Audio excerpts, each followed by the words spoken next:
আসসালামু আলাইকুম ওয়া রাহমাতুল্লাহি ওয়া বারাকাতুহু। আমরা অনেকেই মানজাদ্দা ওয়াজাদা এটাকে হাদিস মনে করি, কিন্তু এটা হাদিস নয়। এটা হলো একটা প্রবাদ বাক্য যেটা ইসলামে খুবই প্রচলিত এবং খুবই ব্যবহার হয়। এর যে অর্থটা রয়েছে, এই অর্থটা কিন্তু বাস্তব। কেননা এখানে বলা আছে যে ব্যক্তি চেষ্টা করে সে অবশ্যই একদিন না একদিন সফল পায়। তো আল্লাহ তাআলা অলস ব্যক্তিকে কিন্তু পছন্দ করেন না।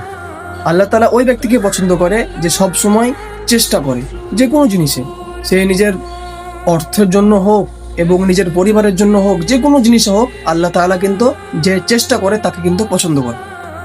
আমরা একটা ব্যক্তির নাম নিশ্চয়ই শুনেছি, থমাস আলভা এডিসন। ইনি কিন্তু বাল্ব তৈরি করেছিলেন। ইনি এটা একবারে তৈরি করতে পারেন না, ইনি অনেকবার ফেল হয়েছিলেন, তারপরে বাল্বটাকে তৈরি করেছিলেন।